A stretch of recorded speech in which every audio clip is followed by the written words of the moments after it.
ওর শেষ কথা ছিল আমার সাথে গুলিবিদ্ধ হওয়ার 1 ঘন্টা পরে ওর শেষ কথা ছিল এটা, বাবা আমার লাশটা নিয়ে যায়। আর নাফিসা কত বছর ছিল? 17 বছর। পরীক্ষা 17 বছর। আমাদের সাথে ও কোন এলাকায় মারা গেল বলো?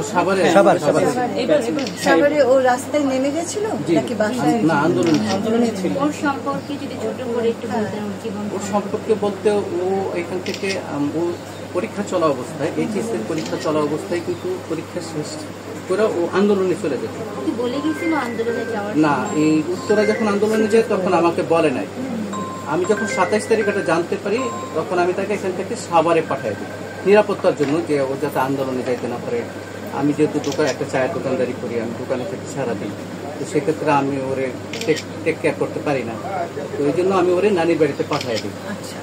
পাঠায় দেওয়ার পরে ও ওইখানেও ওই বান্ধবীদের সাথে আন্দোলনে। আচ্ছা, নানি বাড়ি সাভারে? জি। ও ওখানে? আচ্ছা, ওইখান থেকে আবার বান্ধবীদের সাথে আন্দোলনে শুরু। আচ্ছা, কত তারিখে মারা গেল? মারা গেছে 5ই আগস্ট 24। একেবারে লাস্ট মুহূর্তে তো সাংঘাতিক সমাবেশ হয়েছিল, তো ও কোথায় যাচ্ছিল? মানে তো রাস্তায় ছিল? ও সকাল 10টা থেকেই মানে ধাওয়া পাল্টা দেওয়ার মধ্যেই ছিল। মানে সবাই বের হয়ে তো মুভ করে, ওই টাইমে তো মুভ করে আমরা ঢাকা ইউনিভার্সিটি দিকে যাচ্ছিলেন, সবাই ঢাকা ইউনিভার্সিটি। চতুর্দিকে সবাই ঘনভবনের দিকে যাওয়ার চেষ্টা করতেছিল, ওখানে হামলা করতেছিল। এই যে গুলির ছিদ্র, এই মোবাইলটা কার, এই মোবাইলটা কার? মতোই মনে করি যেহেতু এটা বের হয়েছে পিছন দিয়া, এখান দিয়ে আপনার ছবিগুলো পয়েন্ট করেন এটা বিশেষজ্ঞকে দেখালে আমরা বুঝতে পারবো, ওরা বলে দিতে পারবে। এটা হচ্ছে গুলির স্পট, তখন ঢুকে এখান দিয়ে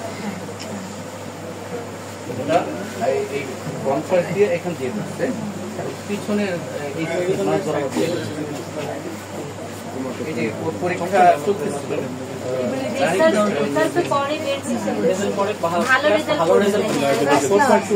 আমাকে দিতে হবে কাগজগুলো দেখতে চাই। ওর শেষ কথা ছিল আমার সাথে গুলিবিদ্ধ হওয়ার 1 ঘন্টা পরে ওর শেষ কথা ছিল এটা, বাবা আমার লাশটা নিয়ে যায়।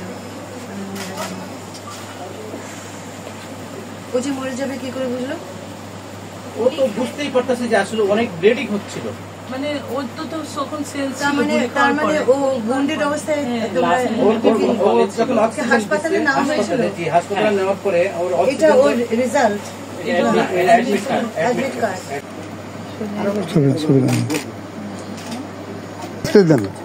অনেক পর্যন্ত